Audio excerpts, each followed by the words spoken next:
Payton is about 30 minutes away. To get there, you have to get on Route 93, which Flynn tells me isn't even called that anymore. That would make sense considering how it was impossible to find on the GPS. Anyway, to get to the city, you have to merge from the remnants of 93 on the I-40, which runs straight through the city of Payton. About 15 minutes from Payton, we pull over at a rest stop which sits at a higher elevation than Echo. If you're looking in the right direction, it gives you a great view of the town. I stand outside the old rundown restroom, a paw over my eyes as I stare out over the desert. A distant, hazy view of a group of small buildings huddled together signals where the town is. From this vicarious distance, it looks small and harmless, hard to imagine all the things that happen here. Alright, how do I use this thing? I look over and see Leo fumbling with the camera, obviously worried that he was going to break it. I walk over and show him how to use it, checking the white balance and exposure myself. I wasn't too good with cameras, but the equipment manager at the university had given me a quick lesson on how to do things. Alright, so I want you to zoom out from Echo slowly, and while you do that, I'm going to walk in frame, okay? Yeah, okay. Leo hoists the camera up and looks through the viewfinder, ears perked up and smiling. Alright, signal me when you're ready. I adjust the clip-on mic while Leo focuses the camera, then raises his paw, signaling that I should start. I walk into the frame, keeping one paw in my pocket and using the other to gesture. I hope I don't look too awkward. I always feel like I do. Echo first began as a settlement in 1852 after James Hendricks discovered gold in a quartz deposit. The town grew quickly in size, and once it began to serve as a junction along Prescott Railway, it reached a peak population of 6,500 in 1877. It was at this point in time that a peculiar phenomenon of mass hysteria took over. Many say the reason this occurred was due to the discovery of a body within the gold mine and the circumstances surrounding that discovery. While not much is known about this event, what is known is that once it ended, a large portion of the population left Echo. Most of those who left settled in the nearby town of Payton. However, the town still managed to prosper well enough until 1942.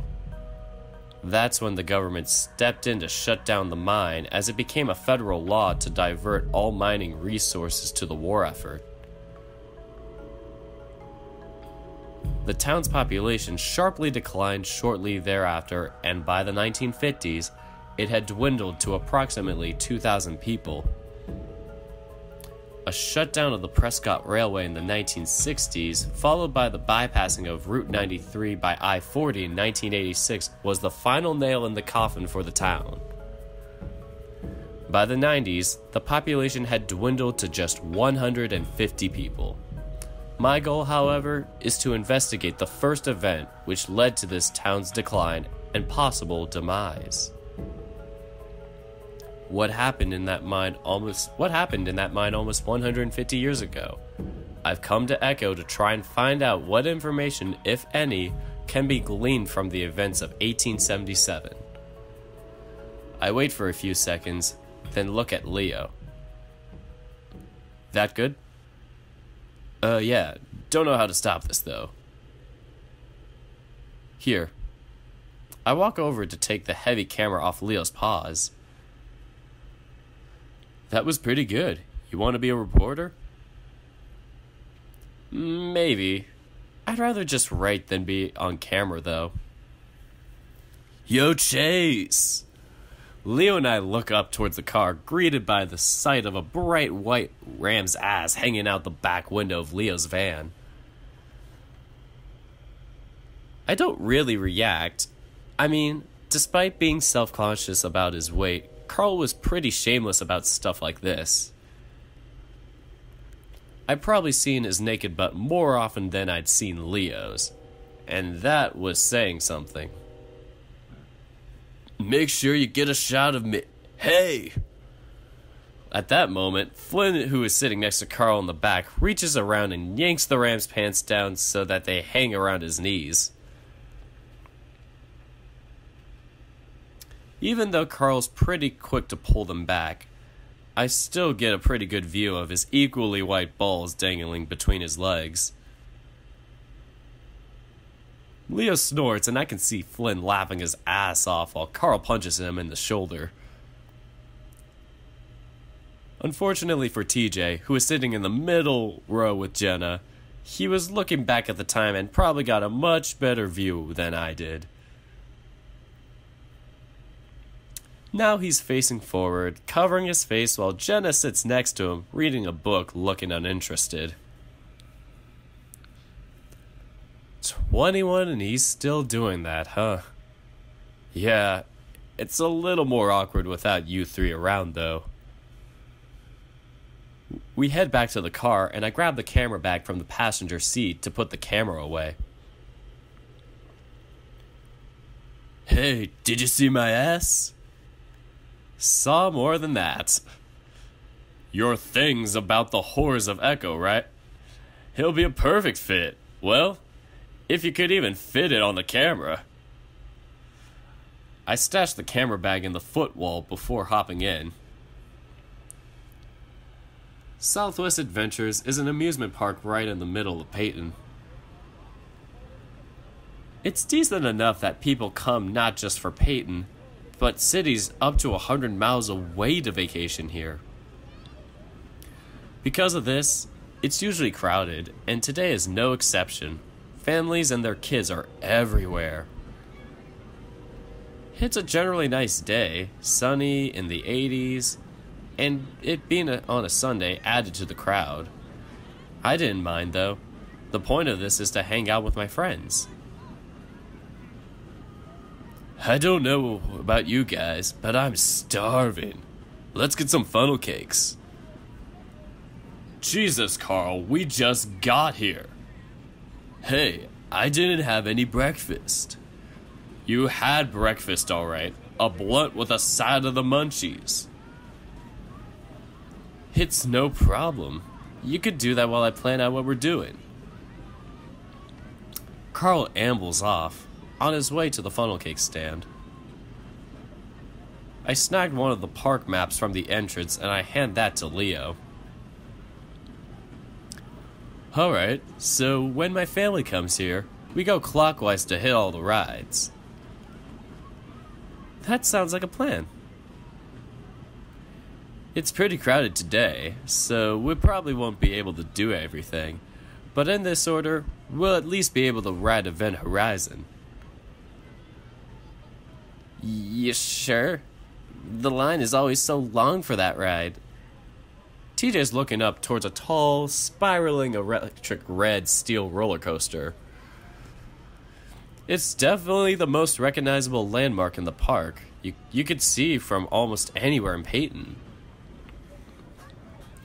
Yep, fastest and tallest roller coaster in the West. I think it'll be worth it. Oh.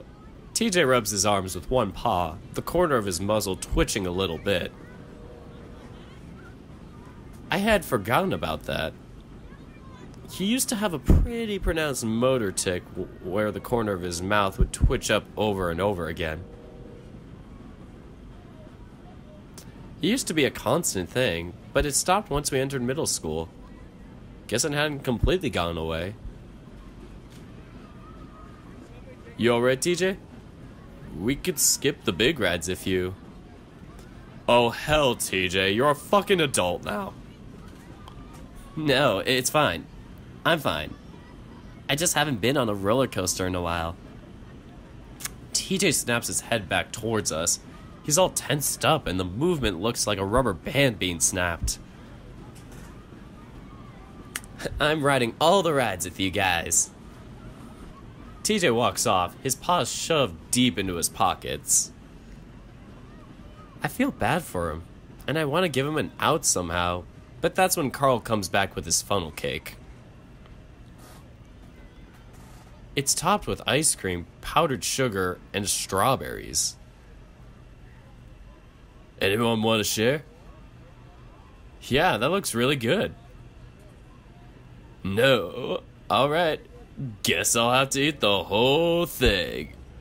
Great, now we're gonna wait for Fat Ass to finish eating. Carl pulls his face out of the cake. Even with his white fur, I can see the powdered sugar clinging to his chin. Nah, I can eat in line. We going on Event Horizon first? The wait will be an hour long, at least. The line ends up being 2 hours long, and by the time we get to the actual ride, I'm dying to get into a pool of any kind. To put it bluntly, an otter needs water. Part of the problem of living in Echo meant that we didn't have any kind of indoor pool system in our house, it being as cheap as it was. We ended up having to get an outdoor swimming pool, which was a pain. Nervous, Chase? I smirk at him. I've ridden it before, Leo. Though, your tail's kinda down, sir. Sure you're not nervous? Huh? Come on, Leo. Let's ride the front. Oh, I don't know. I watch as Jenna pulls Leo towards the line for the front, which is twice as long as the others. I opt for the middle, and it just so happens that TJ comes with me. His tufted ears had been poking straight up the entire time, muzzle giving an occasional twitch. I lean over to him. You know, there's an exit over there for people who, change their mind. I'll bet you could slip out without anyone knowing. Looks like not all of us are even gonna be riding the same train. TJ stares straight ahead, clutching onto the railing. I could see his sharp claws unsheathed, pressing the metal and chipping away at some of the red paint. No, I'm fine. You sure? Yep, perfectly fine. Well, we're in the middle, which is the best place to be, if you don't like roller coasters. Oh, yeah. I really wanted to be able to get TJ to skip the ride, but it seems like he's pretty determined to do it for some reason. Finally, our train comes along and I step in as two laughing and panting hyenas step out. Oh my god, that was the most intense. Holy shit, dude, I know. I never get scared on rides and I almost fucking pissed myself. I did a quick check of the seat to make sure that there isn't actual piss before sitting down. I look up and see TJ standing on the edge of the platform, his eyes wide, one foot stuck out to get in. TJ? A bored-looking teenage fox comes by to check the lap bar, and I stick out my paw. Hey, wait, TJ, you getting on? The fox goes from looking bored to mildly annoyed. If you're getting on, you need to get on now. We can't hold up the entire ride for you, sir. The exit's that way, where other adventures await. People around us are starting to notice. Unfortunately, Flynn, who is lined up with Carl towards the back, is paying very close attention, grinning like he knew this was going to happen. Aw, TJ, too scared? Guess you're a pussy after all. Shut up, Flynn. Hey, TJ, when it gets real bad, Just say to yourself, at least I'm not gonna die. Actually, a few people have. TJ. I yell at him, and that seems to jar TJ out of his trance. He almost falls into the car as he stumbles into it, fumbling with his shoulder restraints before the Fox attendant sighs and leans down to do it for him.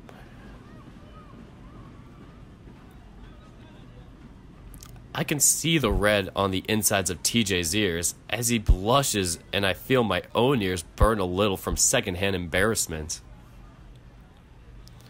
Now that it's too late, I realize that we shouldn't have started with this ride. We should have started with something smaller to build up his confidence. I'm jolted back as the train moves forward. Oh gosh! TJ's paws lash out and latches onto my arm. Oh no, why am I doing this? I reach over to try and move his paw from my arm and back onto the handle on the shoulder restraints. TJ, hold on to that. My arm, you're gonna... Chase, quiet! I pause, staring at the lynx. I'm really not used to hearing TJ yell. He's almost puffed out to twice his size. I just need some quiet right now, and Our train begins its ascent up the first hill, and I can feel TJ's claws breaking through my fur into the skin. He starts mumbling quietly to himself, his eyes closed. TJ, are you praying? He doesn't say anything, and soon, we've reached the apex of the climb. I give up on trying to move his paw and sit back, a little nervous myself. I really hope TJ doesn't completely lose it. I rinse the blood off my arm in a dirty theme park bathroom. It wasn't as bad as I thought it could have been, though TJ did start crying when we hit the first inversion. He had scratched the shit out of my forearm, grabbing it with both paws once we started the descent. Unfortunately, Flynn and Carl were still on the platform when we rolled back into the boarding station. Flynn looked ready to lay into TJ again, but when he saw the tears, he had the decency to hold back. I helped the shaking lynx out of the car, and somehow we managed to stumble into the bathroom where he quickly hid in a stall. I should have forced him out the exit. He'd always had anxiety problems, though I think we all believed it was a childhood thing that he'd gotten over. I don't know if he still takes medication. Hey, TJ. Yeah. We should probably get back. Leo texted me that they're all waiting by the ride. Yeah, I'll be out in a second. The cheerfulness in his voice is forced. I ignore the weird looks I'm getting from the other people in the bathroom and instead inspect my arm. The scratches are pretty superficial, so the bleeding has stopped. No one would notice it under the thick fur, even if it's tender as hell. I hear the stall door open behind me and, through the mirror, I see TJ come out. He sees me looking over my arm and his face crumples up again. Chase, I'm sorry. Is it bad? I really don't want him to start crying again. TJ cried a lot when he was a kid, almost every day, and even at 19, it seems like he's still pretty susceptible. It's fine. Doesn't even hurt. Oh, well, that's good. We stand there awkwardly for a few seconds, then I air out my shirt, which was starting to stick to my sweaty body. Listen, it's honestly getting way too hot for me to wait in lines all day. I think I'd rather just sit down and watch some shows or something. Oh, yeah? Yeah, you want to do that with me? TJ's ears come up a little as he clutches his paws together, the fidgeting subsiding a bit. Yeah, Chase, I think it'll be fun. I could tell he's at least a little relieved. We both head out back towards the ride, and I spot the four of them waiting by the exit. I furrow my brow as I spot Carl crouched on the ground, Jenna kneeling next to him and rubbing his back. Hey, everything all right?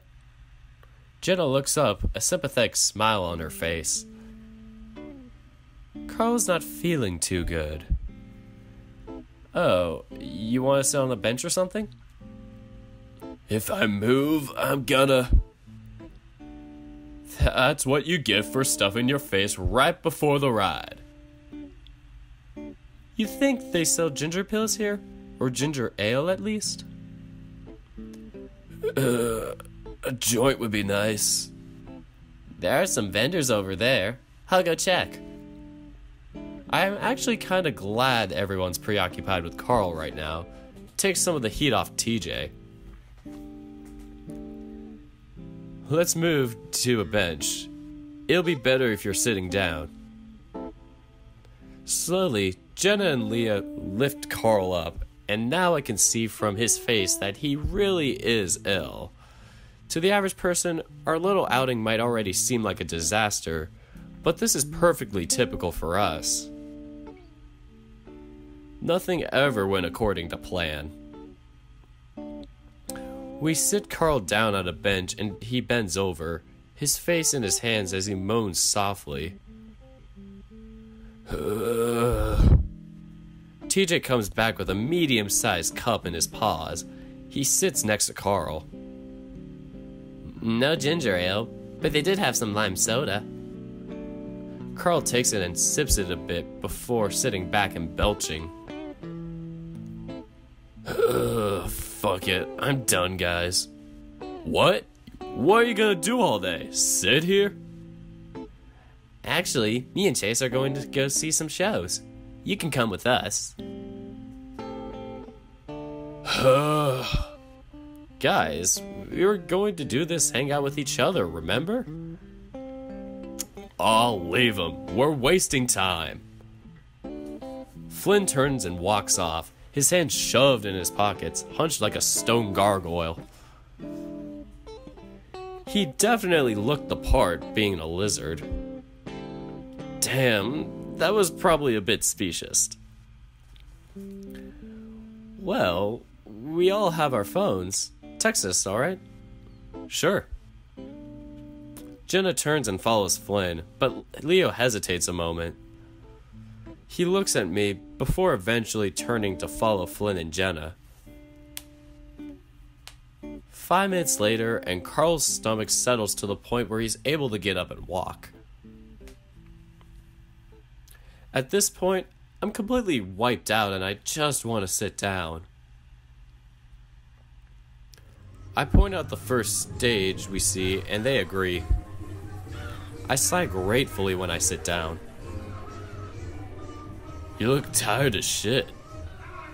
I crack an eye open to see Carl giving me a sidelong glance. I don't sleep very well in motel beds. I actually woke up around 2. You were gone. Now TJ's looking at me and I feel like my gut clench for a second. Yeah, I tried to go for a walk down the street, hope it would get me tired. Well, if that happens again, you could just walk over to my house. I'm up until like 3 every night. Wow, why? Carl shrugs, leaning back and sticking his hooves up against the chair in front of him, earning him a dirty glance from its occupier. Games mostly. Sometimes I read. Carl rubs his chin, opening his muzzle, closing it, then opening it again. You know, it would be pretty cool if you spent the night one of these days. That house can be creepy as hell when you're the only one in it. You're alone? Yeah, parents are vacationing in the regal paradise, having a bloody good time, they tell me. Carl tries to put on an accent, but doesn't do a very good job at it. Oh, did you want to go with them? Carl blows a raspberry, laughing. Not really. Mom told me right away that weed isn't legal there either, so I took it as them not wanting me to come along. Oh. They did say that the chocolate there is real, whatever that means, and that they'd bring me some. Guess I'm not enough of a fat ass yet. Come on, Carl.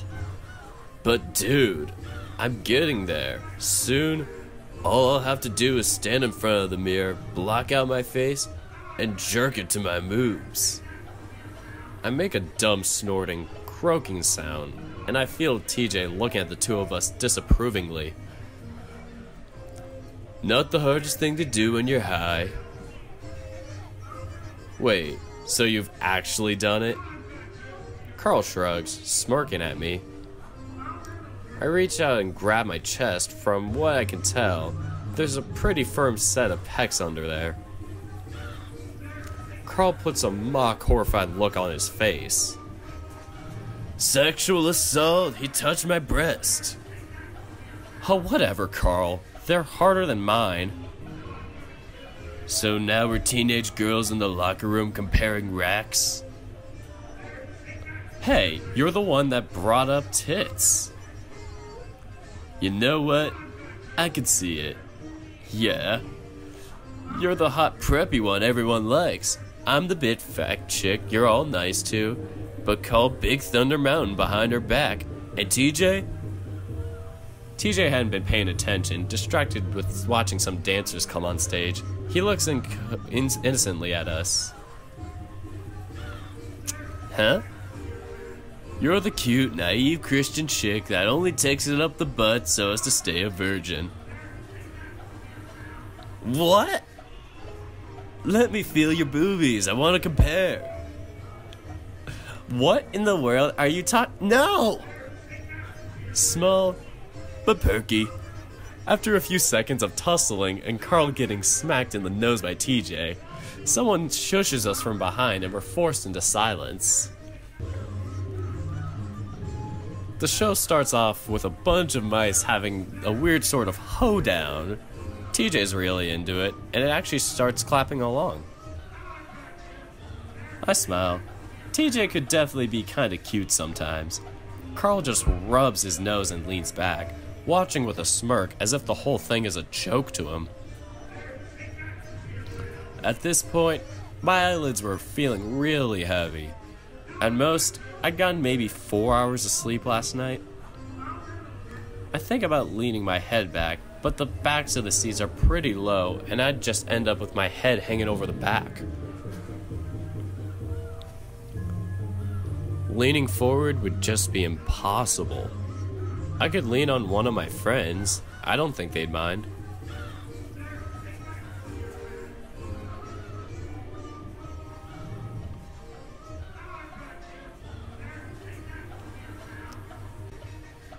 TJ might be smaller, but he's definitely an easy guy to convince, especially if he thinks he's helping someone out. TJ, can I lean on you for a bit? What? Why? He looks a little uncomfortable. I'm so tired, man.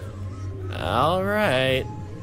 I lay my head in the crook of his neck and I feel him tense up a little, but after a while, he relaxes. There's some heat coming off of his neck, and I'm pretty sure he's blushing. It's not too bad though. He may be slender, but his fur is pretty damn soft. The sounds of the clapping and fiddles starts to drift away as the lack of sleep takes its toll.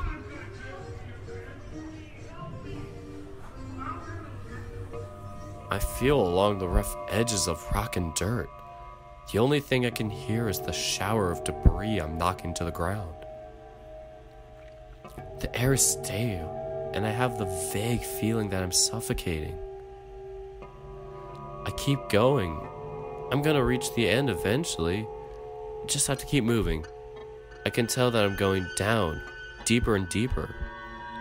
The space around me is growing smaller and smaller, and soon, I'm hunching that so my head doesn't scrape the ceiling.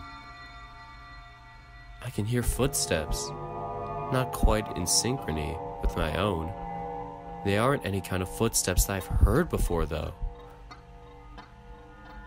I stop and listen. There's definitely the sound of feet, but not like they're walking. It's like they're stamping down on the ground, making as much noise as possible. This is accompanied by a slapping sound, as if someone is smacking their paws on the ground as well. I imagine a canine toddler still insisting on walking on all fours while throwing a tantrum. It's heavier though, like an adult is doing it.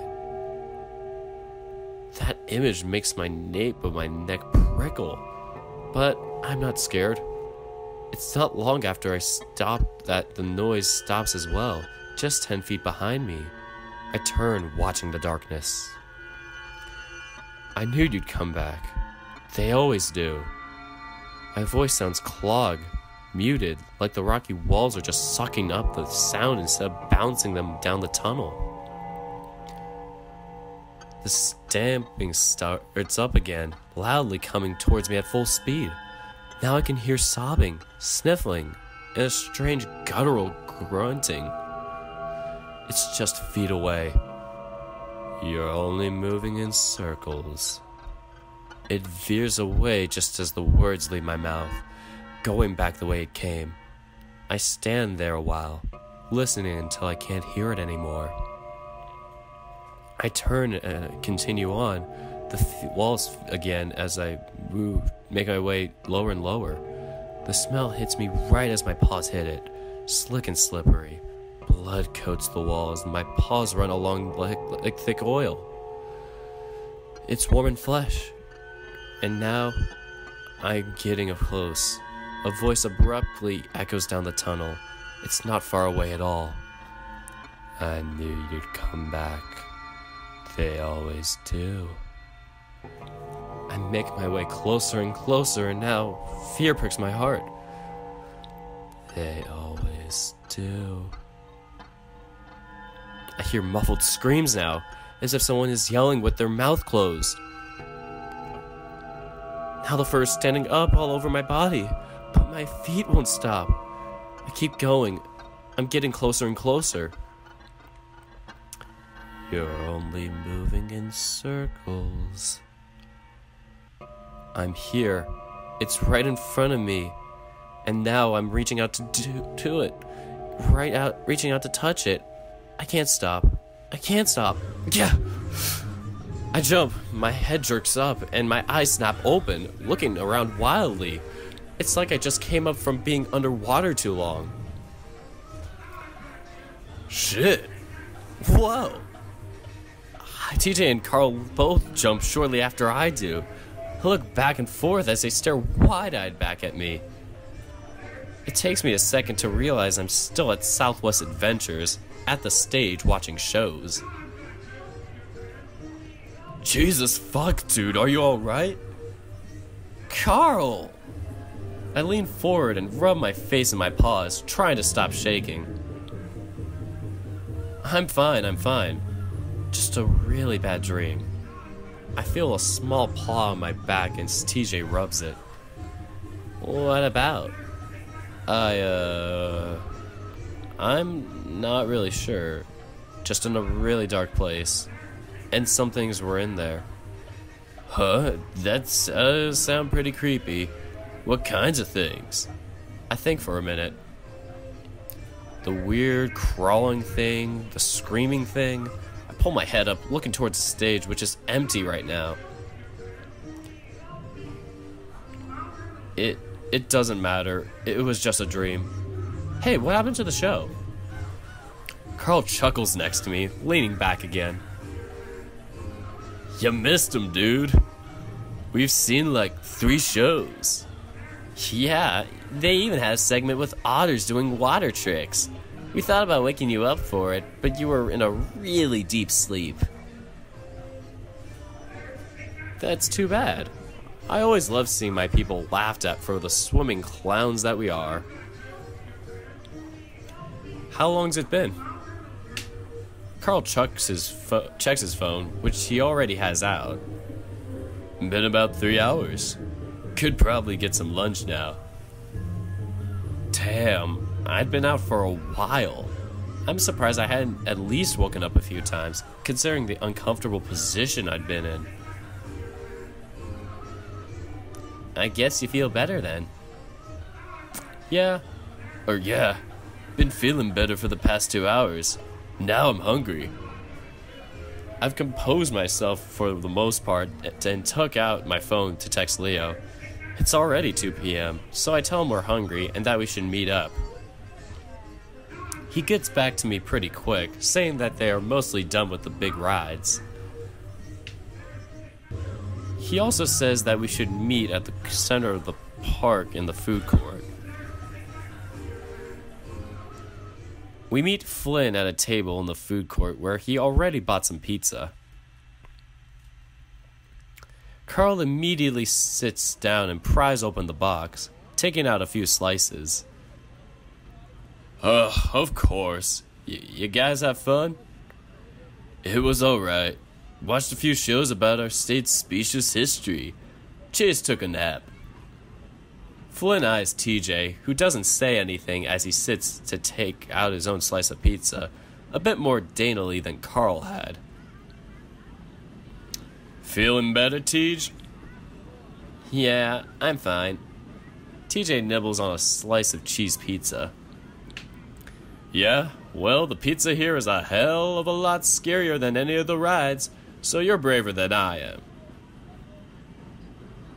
Where's Leo and Jenna? Flynn rolls his eyes and nods towards a row of carnival games to the right of the court. Fighting. They've been playing these games for a fucking half hour already. I'm not surprised. I grab my own slice of pizza and a napkin and make my way over there. Keeping with the theme of the Old West, the carnival section of the park is decked out with fake saloons and brothels.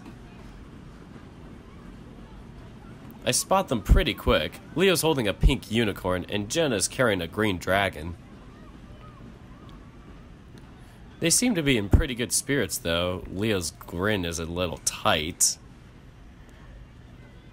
Looks like a pretty successful haul, you guys. Hey Chase. Jenna's grinning, looking a little smug as well. You guys finished? We're eating now. Leo shifts the giant unicorn around. Yeah, we're pretty much done, I think. Damn, Leo, you must have won something pretty hard to get that. Yeah, that was me. I look over at the green dragon Jenna's holding. But what about that? Yeah, I won this too. Oh, well, I'm sure you won a couple. Actually. Yeah, I've beaten him at every game.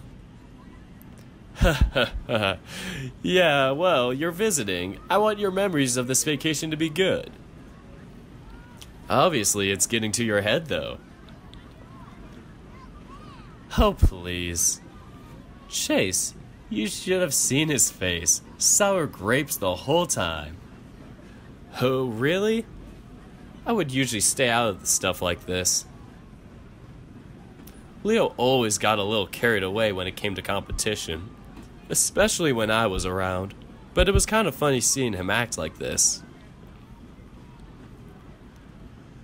Let's just go eat. Wait, there's a high striker. Why don't we show Chase who's stronger, huh? Leo contemplates that for a second, but seems pretty confident about this one. He's literally almost twice the size of Jenna. I don't know if that's very fair to you, Jenna. I mean... He lets that sit, and honestly, I have to agree. Jenna, though, gets a little fox gleam in her eyes that I know meant she thought she knew something we didn't. Afraid I'm going to woo your ex? Wow, Jenna's going all out. My muzzle flushes under the fur, but that only seems to decide things for Leo. He flexes his shoulders and sticks out that stuffed unicorn to me. I stuff the last of the crust into my mouth and reach out to take it. Jenna does the same, and now I'm hugging two massive stuffed animals to my sides, tripling my girth. Alright, let's do this. Step right up, test your strength. $3, 3 tries. Ring the bell and win a prize. I'd like a try. Ah, we have a taker. Big, strong wolf like you would have no problem at all. $3, please. Leo hands over the money, and the carny hands him a mallet. Leo points it at me with a grin. This one's for you, Chula. My heart skips a beat. He hasn't called me that in a while. But I decide to play along. Don't disappoint me, Leo. I really want that stuffed griffin. I point to the griffin on the carny's long shelf of toys. Sure thing. Leo spreads his legs and squares his shoulders before raising the hammer and bringing it down onto the rubber-looking pad. It's a pretty hard hit, but the chaser only raises up to the 40 mark. Oh, almost, Sir Wolf. Try again. Leo's brow furrows, and now I'm not so sure this was a good idea. He raises the mallet again and grunts as he brings it down even harder, causing the contraption to shake a little. This time, the chaser shoots up to the 70 mark. Even better! This time, put your back into it! I can hear Leo growling a little as he raises the mallet a final time and brings it down with a snarl, all the muscles in his arms standing out. I'm pretty sure I feel the ground shake this time as the impact causes more than a few heads to turn. This time, the chaser only goes up to the 60 mark. Leo gapes at the game. So close. $3 more will get you 3 more tries. Would you like to try again?